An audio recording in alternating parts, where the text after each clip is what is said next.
Hello ನಮಸ್ತೆ, ಎಲ್ಲರೂ ಹೇಗಿದ್ದೀರಾ? Welcome to simple life in ಮನೆ. ಯಾರೆಲ್ಲ ನಮ್ಮ ಚಾನಲ್ನ ಸಬ್ಸ್ಕ್ರೈಬ್ ಮಾಡ್ಕೊಂಡಿದ್ದೀರಾ ಅವರಿಗೆಲ್ಲ ತುಂಬ ಥ್ಯಾಂಕ್ಸ್. ಇನ್ನೂ ಯಾರೆಲ್ಲ ಸಬ್ಸ್ಕ್ರೈಬ್ ಮಾಡ್ಕೊಂಡಿಲ್ಲ ದಯವಿಟ್ಟು ಸಬ್ಸ್ಕ್ರೈಬ್ ಮಾಡ್ಕೊಳ್ಳಿ. ಹಾಗೆ ನಿಮ್ಮ ಫ್ರೆಂಡ್ಸ್ ಆ್ಯಂಡ್ ಫ್ಯಾಮಿಲಿ ಜೊತೆ ಎಲ್ಲ ಶೇರ್ ಮಾಡ್ಕೊಳ್ಳಿ. ಹಾಗೆ ನಮ್ಮ ಚಾನಲ್ನ ಸಬ್ಸ್ಕ್ರೈಬ್ ಮಾಡ್ಕೊಂಡೆ ನೀವು ವೀಡಿಯೋಸ್ನೆಲ್ಲ ನೋಡ್ತಾ ಇದ್ರೆ ದಯವಿಟ್ಟು ಸಬ್ಸ್ಕ್ರೈಬ್ ಮಾಡ್ಕೊಳ್ಳಿ. ಹಾಗೆ ಇದೇ ರೀತಿಯೇ ಸಪೋರ್ಟ್ ಮಾಡ್ತಾಯಿರಿ ಅಂತ ಹೇಳಿ ಕೇಳ್ಕೊಳ್ತೀನಿ. ಇವತ್ತಿನ ಈ ವಿಡಿಯೋದ ಒಂದು ಟಾಪಿಕ್ ಅಂತ ಅಂದರೆ, ಒಮಾನ್ನಲ್ಲಿ ನಮಗೆ ನಮ್ಮ ಸಂಪ್ರದಾಯನೆಲ್ಲ ಫಾಲೋ ಮಾಡೋಕ್ಕಾಗತ್ತೆ, ಏನಾದ್ರು ಪ್ರಾಬ್ಲಮ್ ಆಗುತ್ತಾ ಅಂಥೇಳಿ ಅದ್ರ ಬಗ್ಗೆ ತಿಳಿಸ್ತಾ ಹೋಗ್ತೀನಿ. ಈಗ ನೋಡಿ, ಡಿಂಪು ಎದ್ದು ಬಂದಿದ್ದಾನೆ. ಮಾರ್ನಿಂಗ್ 7 o'clock ಆಗಿದೆ. ಈಗ ಡಿಂಪು ಎದ್ದು ಬಂದಿದ್ದಾನೆ, ಅವನಿಗೆ ಫ್ರೆಶ್ ಅಪ್ ಮಾಡಿಸ್ಬೇಕು. ನನ್ನ ಮಕ್ಳಿಗೆ ಇಬ್ಬರಿಗೂ ನಿದ್ದೆ ತುಂಬ ಕಮ್ಮಿ, ಬೇಗನೆ ಎದ್ದು ಬಿಡ್ತಾರೆ. ಈಗ ಕಂದು ರಜೆ ಇತ್ತು ಅಂತ ಸ್ವಲ್ಪ ಹೊತ್ತು ಮಲ್ಕೊಂಡಿದ್ದಾನೆ. ಇವನು ನೋಡಿ ಈಗ ಎದ್ದು ಬಂದು ಕೂತ್ಕೊಂಡಿದ್ದಾನೆ, ಫ್ರೆಶ್ ಅಪ್ ಆಗಿದ್ದಾನೆ. ಈಗ ಅವನಿಗೆ ಅವ್ರ ಪಪ್ಪ ಬೇಕಾಗಿದೆ. ಬೆಳಗ್ಗೆ ಎದ್ದ ತಕ್ಷಣ ಕೇಳೋದೆ ಅವ್ರ ಪಪ್ಪ ಎಲ್ಲಿದ್ದಾರೆ ಅಂತ ಹೇಳಿ. ಅವರು ಜಿಮ್ಮು ಇಲ್ಲ ವಾಕಿಂಗ್ ಹೋಗಿದ್ದಾರೆ ಅಂತೇನಾದ್ರು ಹೇಳಿದ್ರೆ ಸುಮ್ಮನೆ ಕೂತ್ಕೊಂಡು ವೆಯ್ಟ್ ಮಾಡ್ತಾ ಇರ್ತಾನೆ. ಕೆಲವೊಮ್ಮೆ ಗಲಾಟೆ ಸ್ಟಾರ್ಟ್ ಆಯಿತು ಅಂತ ಅಂದರೆ ನಿಲ್ಸೋಕ್ಕಾಗಲ್ಲ, ಆ ರೀತಿಲಿ ಗಲಾಟೆ ಇರುತ್ತೆ. ಕೆಲವೊಮ್ಮೆ ಸುಮ್ಮನೆ ಇದ್ದ ಅಂತ ಅಂದರೆ ಸುಮ್ಮನೆ ಕೂತ್ಕೊಂಡಿರ್ತಾನೆ. ಈಗ ಅವನಿಗೆ ಏನಾದರೂ ಮಾಡ್ಕೊಳ್ಳೋಣ ಅಂಥೇಳಿ ನಾನು ಒಳಗಡೆ ಹೋದೆ. ಆಮೇಲೆ ಕಂದು ಬಂದು ಈಗ ಫಿಲ್ಮ್ ಹಾಕ್ಕೊಂಡು ಕೂತ್ಕೊಂಡಿದ್ದ.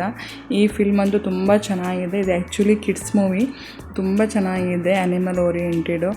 ಇಲ್ಲಿ ನೋಡಿ ಫ್ರೆಶ್ ಅಪ್ ಆಗಿ ಈಗ ಅದನ್ನ ಯಾವ ರೀತಿಲಿ ನೋಡ್ತಾ ನಿಂತ್ಕೊಂಡಿದ್ದಾನೆ ಅಂತ ಫಿಲ್ಮ್ನ. ಇವರಿಬ್ಬರಿಗೂ ಆ್ಯನಿಮಲ್ಸ್ ಅಂತಂದರೆ ತುಂಬ ಇಷ್ಟ, ಅದರೊಳಗೆ ಎಲಿಫೆಂಟ್ ಅಂತ ಅಂದರೆ ತುಂಬ ಇಷ್ಟ. ಈಗ ಅದೇ ಮೂವಿನ ನೋಡ್ತಾ ನಿಂತ್ಕೊಂಡಿದ್ದಾನೆ. ನಗು ನೋಡಿ. ಆ ನಂತರ ಒಂದಿಷ್ಟು ಫನ್ನಿ ವೀಡಿಯೋಸ್ನೆಲ್ಲ ಹಾಕ್ಕೊಂಡ್ರು. ಇವನಿಗೆ ಡಾಗ್ ಅಂದ್ರೂ ಅಷ್ಟೇ ಇಷ್ಟ. ಇಬ್ಬರಿಗೂ ಡಾಗ್ ತಂದುಕೊಡಿ, ನಾವು ಸಾಕೊತೀವಿ ಅಂತೆಲ್ಲ ಹೇಳ್ತಾ ಇರ್ತಾರೆ. ಯಾಕಂತ ಅಂದರೆ ನನ್ನ ಹಸ್ಬೆಂಡ್ ಮನೇಲೂ ಇದೆ, ಹಾಗೆ ನಮ್ಮ ಮನೇಲೂ ಇದೆ ಡಾಗು. ತುಂಬ ಇಷ್ಟಪಡ್ತಾರೆ ಇಬ್ಬರು, ಅದಕ್ಕೆ ಬೇಕು ಅಂಥೇಳಿ ಗಲಾಟೆ ಮಾಡ್ತಾಯಿದ್ರು. ಆ ಫನ್ನಿ ವೀಡಿಯೋಸ್ನೆಲ್ಲ ಹಾಕ್ಕೊಂಡು ಸಿಕ್ಕಾಪಟ್ಟೆ ನಗ ಆಡ್ದಾಗ ಕೂತ್ಕೊಂಡಿದ್ರು. ಈ ಥರ ಡಾಗ್ ಅಂದರೆ ಅವರಿಬ್ರಿಗೆ ತುಂಬ ಇಷ್ಟ. ನಮ್ಮ ಮನೇಲೂ ಇದೆ, ಅವಳನ್ನು ತುಂಬ ಲೈಕ್ ಮಾಡ್ತಾರೆ ಇಬ್ಬರು.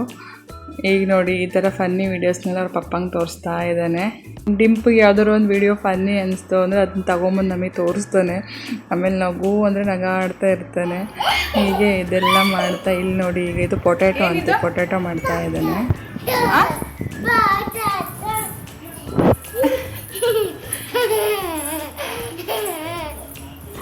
ಏನದು? ಪೊಟ್ಯಾಟೊ ಆಗಿರೋದು. ಇದು ನೆಕ್ಸ್ಟ್ ಡೇ ವಿಡಿಯೋ ಆಗಿರುತ್ತೆ. ನನ್ನ ಹಸ್ಬೆಂಡಿಗೆ ಡ್ಯೂಟಿ ಇತ್ತು, ಅವರಿಗೆ ಎಲ್ಲ ಟಿಫನ್ನು ಹಾಗೆ ಲಂಚ್ ಎಲ್ಲ ಮಾಡಿ ಕಳಿಸಿ ಆಯಿತು.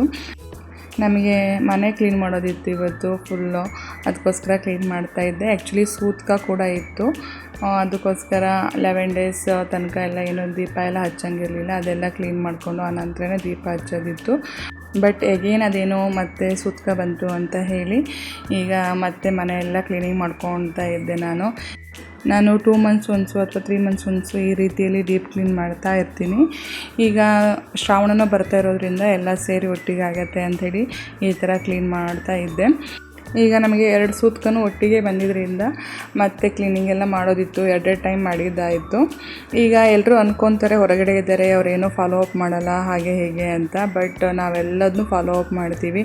ಕೆಲವೊಮ್ಮೆ ಅವರು ಫೋನ್ ಮಾಡಿ ಹೇಳೋದು ಅಥವಾ ನಮಗೆ ಆ ಇನ್ಫಾರ್ಮೇಷನ್ ಗೊತ್ತಾಗೋದು ಲೇಟ್ ಆಗಿರ್ಬೋದು.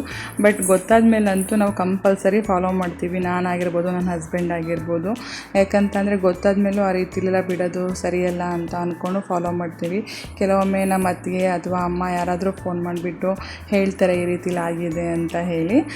ಅಲ್ಲಿಂದ ಅವ್ರು ಎಷ್ಟು ದಿನ ಹೇಳ್ತಾರೋ ಅಲ್ಲಿ ತನಕ ಎಲ್ಲ ನಾವು ದೀಪ ಎಲ್ಲ ಹಚ್ಚೋದೆಲ್ಲ ಮಾಡಲ್ಲ. ಆನಂತರ ಕ್ಲೀನ್ ಮಾಡಿಕೊಂಡೇ ದೀಪ ಹಚ್ಚೋದು, ಪೂಜೆ ಮಾಡೋದು ಈ ರೀತಿಲಿ ಮಾಡ್ತೀವಿ. ಕೆಲವೊಮ್ಮೆ ಅವರೇ ಫೋನ್ ಮಾಡಿ ಹೇಳ್ತಾರೆ, ಇಲ್ಲ ಅಂತ ಅಂದರೆ ನಾವು ಫೋನ್ ಮಾಡಿದಾಗ ಗೊತ್ತಾಗುತ್ತೆ. ಏನೂ ಮಾಡಲಿಕ್ಕೂ ಬರಲ್ಲ, 1-2 ದಿನ ಆಗೋಗಿರುತ್ತೆ. ಆವಾಗ ನನ್ನ ಹಸ್ಬೆಂಡ್ ಅಂತಾರೆ, ಏನೂ ಮಾಡ್ಲಿಕ್ಕೆ ಬರಲ್ಲ, ನಾವೇನು ಬೇಕು ಅಂತ ಮಾಡಿದ್ದಲ್ವಲ್ಲ, ಬಿಟ್ಟಾಕೋ, ಏನೂ ಆಗಲ್ಲ ಅಂಥೇಳಿ. ಆಮೇಲೆ ಹಾಗೆ ಅದ್ರ ನೆಕ್ಸ್ಟು ಏನೇನಿರುತ್ತೆ ಪ್ರೊಸೀಜರ್ ಅದು ಮಾಡ್ಕೊಳ್ತಾ ಹೋಗೋದು, ಕ್ಲೀನಿಂಗ್ ಎಲ್ಲ ಇರುತ್ತೆ ಅದನ್ನೆಲ್ಲ ಮಾಡ್ತಾ ಹೋಗೋದು. ಈಗ ನಾನು ಮನೆ ಕ್ಲೀನ್ ಮಾಡ್ತಾ ಇದ್ದೀನಿ. ಇಲ್ಲಿಗೆ ನಾವು ಯಾರನ್ನು ಹೆಲ್ಪಿಗೆಲ್ಲ ತೊಗೊಳಲ್ಲ, ಎಲ್ಲ ನಾನೇ ಮಾಡ್ಕೊಳ್ತಾ ಹೋಗ್ತೀನಿ. ಈಗ ಇಂಡಿಯಾದಲ್ಲಾದರೆ ಯಾರಾದರೂ ಇರ್ತಾರೆ ಮನೇಲಿ ಹೆಲ್ಪ್ ಮಾಡಲಿಕ್ಕೆ, ಬಟ್ ಇಲ್ಲಿ ಆ ಥರ ಆಗೆಲ್ಲ ಎಲ್ಲ ಮಾಡ್ಕೊಳ್ತಾ ಹೋಗಬೇಕಾಗತ್ತೆ. ಇಲ್ಲಿ ನನ್ನ ಫ್ರೆಂಡ್ಸ್ ಎಲ್ಲ ಕೇಳ್ತಾರೆ ಇದೆಲ್ಲ ಏನಕ್ಕೆ ಫಾಲೋ ಅಪ್ ಮಾಡೋದು, ನೀವು ಮನೆಯಿಂದ ದೂರ ಇದ್ದೀರಲ್ಲ ಹಾಗೆ ಹೀಗೆ ಅಂತ. ಬಟ್ ನಮಗೆ ಅದೇನೋ ಸರಿ ಅನಿಸಲ್ಲ. ಯಾಕಂತ ಅಂದರೆ ಏನಾದರೂ ಪ್ರಾಬ್ಲಮ್ ಆಗಿಬಿಡುತ್ತೋ ಏನೋ ಅಂತ ಹೇಳಿ ನಾವು ಇದೆಲ್ಲ ಫಾಲೋ ಮಾಡ್ತೀವಿ. ಯಾಕಂತ ಅಂದರೆ ಮನೆಯಿಂದ ದೂರ ಇದ್ದರೂ ಕೂಡ ಮನೆಯದೆಲ್ಲ ಫಾಲೋ ಮಾಡಲಿಲ್ಲ ಅಂತ ಅಂದರೆ ಅದು ಏನೋ ಒಂಥರ ಮನಸ್ಸಿಗೆ ಸಮಾಧಾನ ಅನ್ನಿಸ್ತಾ ಇರಲ್ಲ. ಆನಂತರ ನಾನು ಮನೆಯೆಲ್ಲ ಕ್ಲೀನ್ ಮಾಡಿ ಒರೆಸಿ ಗುಡಿಸಿ ಈಗ ನಾನು ದೇವ್ರದ್ದು ಎಲ್ಲ ಐಟಮ್ಸ್ ಎಲ್ಲ ಕ್ಲೀನ್ ಮಾಡ್ಕೊಳ್ಳೋಣ ಅಂತ ಬಂದೆ. ನಮ್ಮ ಹತ್ರ ಏನು ಹೆಚ್ಚಿಗೆ ಇಲ್ಲ, ಇರೋ ಅಂಥದ್ದನ್ನೇ ಎಲ್ಲ ವಾಶ್ ಮಾಡಿಕೊಂಡು ಅದನ್ನೀಗ ನಾನೆಲ್ಲ ಕುಂಕುಮ ಹಾಗೆ ವಿಭೂತಿ ಎಲ್ಲ ಇಡ್ತಾ ಇದ್ದೆ. ನಾವು ಈ ರೀತಿ ವಿಭೂತಿನ ಸ್ವಲ್ಪ ನೀರಲ್ಲಿ ಹಾಕಿ ದೇವ್ರ ಫೋಟೋ ಎಲ್ಲೋ ಕ್ಲೀನ್ ಮಾಡ್ಕೊಂಡಾದ್ಮೇಲೆ ಫಸ್ಟು ವಿಭೂತಿಯನ್ನು ಹಚ್ಚಿ ಆನಂತರ ಅರಿಶಿನ ಮತ್ತು ಕುಂಕುಮವನ್ನು ಹಚ್ತೀವಿ. ಅವಾಗ ತುಂಬ ಚೆನ್ನಾಗೂ ಕಾಣುತ್ತೆ, ದೇವ್ರ ಫೋಟೋ ತುಂಬ ಲಕ್ಷಣವಾಗಿ ಕಾಣುತ್ತೆ. ಅದಕ್ಕೋಸ್ಕರ ಹಾಗೆ ನಮಗಿಲ್ಲಿ ನಮ್ಮ ಸಂಪ್ರದಾಯನೆಲ್ಲ ಫಾಲೋ ಮಾಡೋಕ್ಕಾಗತ್ತಾ ಒಮ್ಮನಲ್ಲಿ ಅಂತಂದರೆ ಖಂಡಿತ ಮಾಡ್ಬೋದು, ಏನೂ ತೊಂದರೆ ಇರೋದಿಲ್ಲ. ಯಾಕಂತ ಅಂದರೆ ನಾವು ಮನೆ ಒಳಗಡೆ ಈ ರೀತಿ ಪೂಜೆ ಎಲ್ಲ ಮಾಡ್ಕೊಳೋದ್ರಿಂದ ಏನೂ ತೊಂದರೆ ಮಾಡಲ್ಲ ಯಾರು ಕೂಡ. ಈವನ್ ಇಲ್ಲಿ ದೇವಸ್ಥಾನಗಳು ಇದೆ, ಶಿವ ಟೆಂಪಲ್ ಇದೆ, ಹಾಗೆ ಕೃಷ್ಣ ಟೆಂಪಲ್ ಇದೆ, ಅದೆಲ್ಲ ಇದೆ. ಹಾಗೆ ಇಲ್ಲಿ ತುಂಬ ಆ ಥರ ಸೌಂಡ್ ಎಲ್ಲ ಮಾಡೋಂಗಿಲ್ಲ ಅಷ್ಟೇ, ಅಂದರೆ ಮೈಕ್ ಹಾಕುವಂಥದ್ದು. ಆಮೇಲೆ ನಾವು ದೇವ್ರ ಪೂಜೆ ಮಾಡುವಾಗ ಗಂಟೆ ಎಲ್ಲ ಜೋರಾಗಿ ಬಾರಿಸೋ ಅಂಥದ್ದು ಆ ರೀತಿಲೆಲ್ಲ ಮಾಡೋಂಗಿಲ್ಲ. ಏನಿದ್ರು ಸಿಂಪಲಾಗಿ ಪೂಜೆ ಮಾಡ್ಕೊತ ಹೋದರೆ ಆಗುತ್ತೆ. ಹಾಗೆ ಈಗ ನಾವು ಮಾಡುವಂಥ ಪೂಜೆ ಆಗಿರ್ಬೋದು, ಭಜನೆ ಆಗಿರ್ಬೋದು, ಬೇರೆ ಒಬ್ಬರಿಗೆ ಡಿಸ್ಟರ್ಬ್ ಮಾಡೋಂಗಿರಬಾರ್ದು. ಅದಿಷ್ಟನ್ನು ಫಾಲೋ ಮಾಡ್ಕೊತ ಹೋಗ್ಬೋದು, ಮತ್ತೆಲ್ಲ ಏನೂ ತೊಂದರೆ ಇಲ್ಲ. ಯಾಕಂತಂದರೆ ನಾವು ಇಲ್ಲಿ ದೇವಸ್ಥಾನಕ್ಕೆಲ್ಲ ಹೋಗ್ತೀವಿ, ಎಲ್ಲ ಮಾಡ್ತೀವಿ, ಬಟ್ ಫೋಟೋಗ್ರಫಿ ಎಲ್ಲ ಅಲೋ ಇರಲ್ಲ. ಹಾಗೆಯೇ ತುಂಬ ಸೌಂಡ್ ಎಲ್ಲ ಮಾಡೋಂಗಿರಲ್ಲ, ಆ ರೀತಿಲಿರುತ್ತೆ.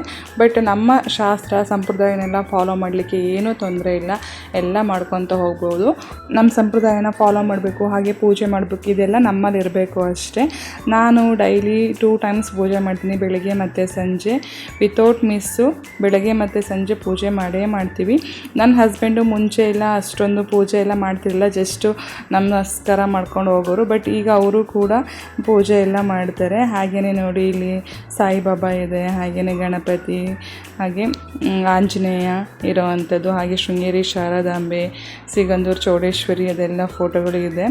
ಈ ಒಂದು ಶೃಂಗೇರಿ ಶಾರದಾಂಬೆ ಜೊತೆ ಕನೆಕ್ಷನ್ನೇ ಡಿಫ್ರೆಂಟ್ ಆಗಿದೆ ನನಗೆ, ಅದು ಒಂಥರ ಮಿರಾಕಲ್ ಥರ ಅನಿಸುತ್ತೆ. ಹಾಗೆಯೇ ನಮ್ಮ ಆಂಜನೇಯ ಹುಚ್ಚರಾಯ ಸ್ವಾಮಿ, ಶಿಕಾರಿಪುರ ಹುಚ್ಚರಾಯ ಸ್ವಾಮಿ ಅಂದರೆ ಎಲ್ರಿಗೂ ಗೊತ್ತಿರುತ್ತೆ, ಸಿಕ್ಕಾಪಟ್ಟೆ ಪವರ್ಫುಲ್ ಆಗಿ ಸಿಕ್ಕಾಪಟ್ಟೆ ಫೇಮಸ್ ಇರೋವಂತಹ ದೇವರು. ಈ ಒಂದು ವಿಗ್ರಹಗಳನ್ನು ನನಗೆ ಅಪ್ಪ ನಾನು 10 ಇಯರ್ಸ್ ಬ್ಯಾಕ್ ಇಲ್ಲಿ ಬರುವಾಗ ತಗೊಂಬಂದು ಕೊಟ್ಟಿದ್ದು ಹುಚ್ಚರಾಯ ಸ್ವಾಮಿ ದೇವಸ್ಥಾನದಿಂದ. ಅದನ್ನ ಹಾಗೇ ಇಟ್ಕೊಂಡಿದ್ದೀನಿ. ಹಾಗೆ ಏನೂ ಕೂಡ ಆಗಿಲ್ಲ, ಚೆನ್ನಾಗೇ ಇದೆ. ಅದನ್ನೇ ನಾನು ಪೂಜೆ ಮಾಡೋ ಅಂಥದ್ದು.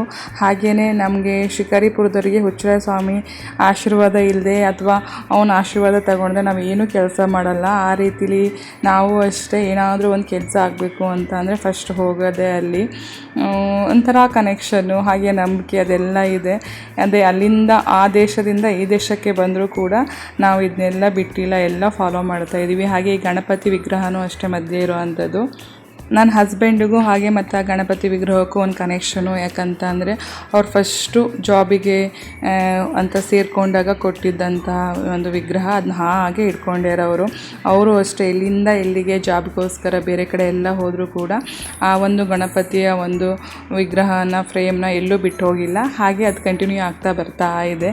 ಇಂಡಿಯಾದಿಂದ ಈಗ ಒಮ್ಮನಿಗೆ ಬಂದಿದೆ. ಇದನ್ನೆಲ್ಲ ಇಟ್ಟು ಪೂಜೆ ಮಾಡುವಂಥದ್ದು. ತುಂಬ ಆಡಂಬರವಾಗಿ ಏನು ಮಾಡಲ್ಲ, ಸಿಂಪಲ್ಲಾಗಿ ಎಷ್ಟಾಗುತ್ತೋ ಅಷ್ಟು ಮಾಡ್ತೀವಿ. ಹಾಗೆ ಇಲ್ಲಿ ಫ್ಲವರ್ಸ್ ಎಲ್ಲ ಸಿಗತ್ತೆ, ಹೋಗಿ ತೊಗೊಂಬಂದು ಕೆಲವೊಮ್ಮೆ ಎಲ್ಲ ಇಡ್ತೀವಿ. ಹಾಗೆ ವಾಕಿಂಗ್ ಎಲ್ಲ ಹೋದಾಗ ಫ್ಲವರ್ಸ್ ಎಲ್ಲ ಸಿಕ್ಕಾಗ ತೊಗೊಂಬಂದು ಇಡ್ತೀವಿ. ದೇವ್ರ ಮೇಲಂತೂ ತುಂಬ ನಂಬಿಕೆ ಇದೆ, ದೇವರು ಇಲ್ಲದೆ ನಾವಿಲ್ಲ ಅಂತ ಹೇಳಿ. ಇಲ್ಲಿ ನೋಡಿ ನನ್ನ ಮಕ್ಕಳು ಇಬ್ಬರು ಪೂಜೆ ಎಲ್ಲ ಮುಗಿಸಿ ಈಗ ಕೂತ್ಕೊಂಡಿದ್ದಾರೆ ಟಿ ವಿ ನೋಡ್ತಾ. ನಾನು ತಿಂಡಿ ಮಾಡ್ಕೊಳ್ಳೋಣ ಅಂತೇಳಿ ರೆಡಿ ಮಾಡ್ತಾಯಿದ್ದೆ. ನಮ್ಮ ಕಡೆ ಮಾಡ್ತೀವಲ್ಲ ತೋಸಿದ ಮಂಡಕ್ಕಿ, ಸಿಕ್ಕಾಪಟ್ಟೆ ಫೇಮಸ್ಸು. ಈಗ ಅದಕ್ಕೆ ಒಗ್ಗರಣೆ ಎಲ್ಲ ಹಾಕ್ಕೊಂಡಿದ್ದೀನಿ, ಕಡಲೆ ಬೀಜ ಎಲ್ಲ ಹಾಕಿ, ಹಾಗೆ ಟೊಮೊಟೊ, ಈರುಳ್ಳಿ, ಹಸಿಮೆಣಸು ಎಲ್ಲ ಹಾಕಿ ಒಗ್ಗರಣೆನ ಹಾಕ್ಕೊಂಡಿದ್ದೀನಿ. ಹಾಗೆ ಈಗ ಮಂಡಕ್ಕಿಯನ್ನು ನೆನೆಸಿ ಇಟ್ಕೊಂಡಿದ್ದೀನಿ, ಚೆನ್ನಾಗಿ ವಾಶ್ ಮಾಡಿಕೊಂಡು ಈಗ ಅದನ್ನು ಮಿಕ್ಸ್ ಮಾಡ್ಕೊತಾ ಇದ್ದೀನಿ. ಇದನ್ನ ಚೆನ್ನಾಗಿ ವಾಶ್ ಮಾಡಿಕೊಂಡು ಇದನ್ನು ನೀರನ್ನು ಹಿಂಡಿ ಇಟ್ಕೊಬೇಕು ಈ ರೀತಿಯಾಗಿ. ಆನಂತರ ಈಗ ನಾವು ಇದನ್ನ ಚೆನ್ನಾಗಿ ಮಿಕ್ಸ್ ಮಾಡ್ತಾ ಹೋಗಬೇಕು, ತುಂಬ ಚೆನ್ನಾಗಿ ಮಿಕ್ಸ್ ಮಾಡಬೇಕು. ಈಗ ಈ ಒಂದು ಮಂಡಕ್ಕಿಗೆ ನಾನು ಇನ್ನೊಂದು ಇಂಗ್ರೀಡಿಯೆಂಟ್ಸ್ನ ಹಾಕ್ತೀನಿ, ಅದೇ ಇದಕ್ಕೆ ಹೆಚ್ಚಿನ ಒಂದು ಫ್ಲೇವರ್ನ ಕೊಡೋದು. ಮಾಮೂಲಿ ಎಲ್ಲರೂ ಹಾಕ್ತಾರೆ, ಬಟ್ ನಾನಿಲ್ಲಿ ಡಿಫ್ರೆಂಟಾಗಿ ಹಾಕ್ತೀನಿ. ನೋಡಿ ಇಲ್ಲಿ ಹುರ್ಗಡ್ಲೆಗೆ ಸ್ವಲ್ಪ ಹುಳಿ, ಹಾಗೆಯೇ ಬೆಳ್ಳುಳ್ಳಿ ಮತ್ತು ಒಣಮೆಣಸನ್ನು ತೊಗೊಂಡಿದ್ದೀನಿ. ನಿಮಗೆ ಸ್ವಲ್ಪ ಸ್ಪೈಸಿ ಬೇಕು ಅಂದರೆ ಒಣಮೆಣಸನ್ನು ಜಾಸ್ತಿ ಮಾಡ್ಕೊಬೋದು. ಮಾಮೂಲಿ ಹುರ್ಗಡ್ಲೆನ ಅಷ್ಟೇ ನಾವು ಪುಡಿ ಮಾಡಿ ಹಾಕ್ತೀವಿ. ಅದ್ರ ಜೊತೆ ಈ ರೀತಿ ಸ್ವಲ್ಪ ಬೆಳ್ಳುಳ್ಳಿ ಹಾಗೆ ಹುಳಿ ಮತ್ತು ಒಣಮೆಣಸಿನ ಹಾಕೋದ್ರಿಂದ ಒಳ್ಳೆ ಟೇಸ್ಟನ್ನು ಕೊಡುತ್ತೆ. ಇದು ನನ್ನ ಹಸ್ಬೆಂಡ್ ನನಗೆ ಹೇಳ್ಕೊಟ್ಟಿದ್ದು. ಈ ಟೇಸ್ಟ್ ತುಂಬ ಚೆನ್ನಾಗಿ ಬರುತ್ತೆ. ಯಾರಾದರೂ ಟ್ರೈ ಮಾಡಿಲ್ಲ ಅಂತ ಅಂದರೆ ಟ್ರೈ ಮಾಡಿ, ತುಂಬ ಒಳ್ಳೆ ಟೇಸ್ಟನ್ನು ಕೊಡುತ್ತೆ. ಮಾಮೂಲಿ ತೋಸಿದ ಮಂಡಕ್ಕಿ ಮಾಡ್ಕೊಂಡು ತಿಂತೀವಲ್ಲ ಅದಕ್ಕಿಂತ ಡಿಫ್ರೆಂಟ್ ಅಂತ ಅನಿಸುತ್ತೆ. ಒಮ್ಮೆ ಟ್ರೈ ಮಾಡಿ ಹೇಗಾಗಿತ್ತು ಅಂತೇಳಿ ಕಮೆಂಟ್ ಬಾಕ್ಸಲ್ಲಿ ಕಮೆಂಟ್ ಮಾಡಿ ತಿಳಿಸಿ. ಇದಾಗಿತ್ತು ಇವತ್ತಿನ ವ್ಲಾಗು. ನೆಕ್ಸ್ಟ್ ವ್ಲಾಗಲ್ಲಿ ಮತ್ತೆ ಸಿಗ್ತೀನಿ. ದಯವಿಟ್ಟು ನಮ್ಮ ಚಾನಲ್ನ ಲೈಕ್ ಮಾಡಿ, ಶೇರ್ ಮಾಡಿ, ಸಬ್ಸ್ಕ್ರೈಬ್ ಮಾಡ್ಕೊಳ್ಳಿ. ನಿಮ್ಮ ಫ್ಯಾಮಿಲಿ ಫ್ರೆಂಡ್ಸ್ ಜೊತೆ ಎಲ್ಲ ಶೇರ್ ಮಾಡ್ಕೊಳ್ಳಿ. ಹಾಗೆ ಇನ್ಸ್ಟಾಗ್ರಾಮ್ ಮತ್ತು ಫೇಸ್ಬುಕ್ಕಲ್ಲಿ ಫಾಲೋ ಮಾಡ್ಕೊಳ್ಳಿ. ಸಬ್ಸ್ಕ್ರೈಬ್ ಮಾಡ್ಕೊಳ್ದೇ ನಮ್ಮ ವೀಡಿಯೋಗಳನ್ನು ನೋಡ್ತಾ ಇದ್ದರೆ ದಯವಿಟ್ಟು ಸಬ್ಸ್ಕ್ರೈಬ್ ಮಾಡ್ಕೊಳ್ಳಿ. ಹಾಗೆ ಹೀಗೆ ಸಪೋರ್ಟ್ ಮಾಡ್ತಾ ಇರಿ ಅಂತ ಹೇಳಿ ಕೇಳ್ಕೊತೀನಿ. ನೆಕ್ಸ್ಟ್ ವ್ಲಾಗಲ್ಲಿ ಮತ್ತೆ ಸಿಗ್ತೀನಿ. Thanks for watching.